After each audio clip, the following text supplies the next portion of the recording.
Everyone, this is the Bearded Historian, and this is part 4 of Where the Bombs Had Fallen. Ben, I need you to listen to me right now. Take care of your brother. If you move from this spot, you will be grounded for the rest of your life. You will never see your friend Philip ever again. You hear me? Stay right here. I'm going back for Mom. He didn't wait for an answer. Surely Ben understood the situation. If he didn't, hopefully he'd figure it out. Or one of the adults nearby would help watch him. He just knew he had to get back to Jennifer. He sprinted at full speed towards the apartment building at the same time as everyone else was running away from it. He looked down at his watch just as he got to the doorway. 6 minutes.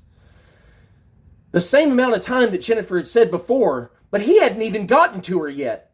Why was she always right? It was one of the things he loved and hated about her. One of the things he refused to live without. He had muscled through a crowd of people to get out, but it seemed mostly empty as he ran back in. He could do it. This was his wife, his family. He had to. He raced inside into the top of the stairwell. He stared at the watch as he ran, took steps 2 and 3 at a time. Each second felt like an eternity. He ran through the door to their apartment and into their bedroom with 5 minutes left to go. His wife was staring out the window, right where he'd left their children. He hoped that she saw that they were safe. You're a fucking idiot, George. I told you not to come back. I told you to take care of the boys. Ben and Bryce must be losing their minds. Go! Go! Take care of the boys like I told you. Go now! You only have 4 minutes. There is no way you can get me out in that amount of time, but you can still make it if you leave me.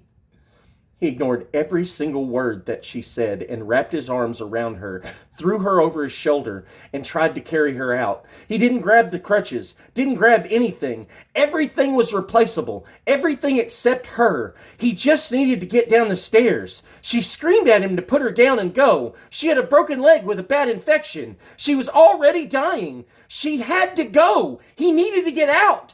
The kids needed him. But he knew they needed their mother too. He looked at his watch. 4 minutes. He ran out of their bedroom, raced out of their apartment door. Both the hallways and the stairwell were empty. He ran down the stairs so fast it felt like he was flying. Too fast.